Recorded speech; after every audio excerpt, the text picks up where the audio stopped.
Strong room আমাদের তিনজনের নাম আছে, তারা গার্ড দেবে। আমাদের কার্ড ইস্যু হয়ে গেছে। আমি নিজে একটু আগে স্ট্রং রুম থেকে এসেছি।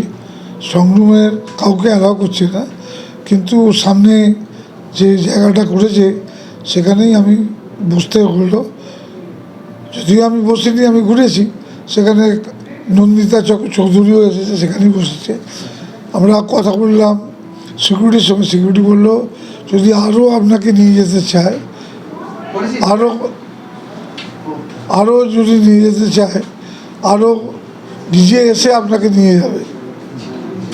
আরও নিয়ে যেতে চাইলে নিজে এসে নিয়ে যাবে। আমরা কাউকে ফোনে ওভার ফোন কাউকে অ্যালাউ করবো না। কমিশনের যা সিদ্ধান্ত যা নিয়েছে তাতে সম্পূর্ণ সন্তুষ্ট। এবং 24-এর লোকসভা ইলেকশান, সেটা নির্বাচন কমিশনের নির্দেশে হয়েছিল, পরিচালনা হয়েছিল। কিন্তু তখন পুলিশ যেভাবে কাজ করেছিল, রাজ্য পুলিশ, আর এবারে রাজ্য পুলিশের ভূমিকা সম্পূর্ণ আলাদা। রাজ্য পুলিশের ভূমিকা সম্পূর্ণ আলাদা। এ কে আছে বন্ধ করে তো? তৃণমূলের আগের অ্যাক্টিভিটি অতীত, তৃণমূল অতীত। সুতরাং এবারের যে পদ্ধতি, যে নির্বাচন কমিশন করেছেন, তৃণমূলকে সম্পূর্ণভাবে অতীত করে দিয়েছেন।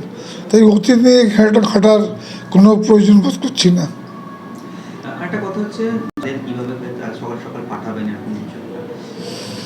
ভোট গণনার দিন সবাই একসঙ্গেই যাবে এবং আমার নেতৃত্বেই যাবে, কোনোভাবে কেউ আলাদা যাবে না।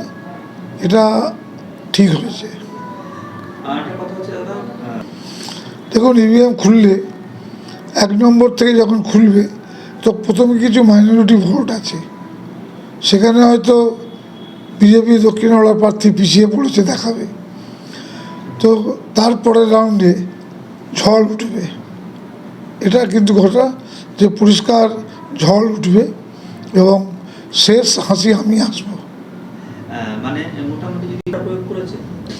মানুষ পরিবর্তনের পক্ষে ভোট দিয়েছে। পরিবর্তনের পক্ষে মানে তৃণমূলের বিপক্ষে। এবং আমাদের পরিবর্তন শব্দটা সবচেয়ে বেশি মানুষের কাছে গ্রহণযোগ্যতা পেয়েছে। ঠিক।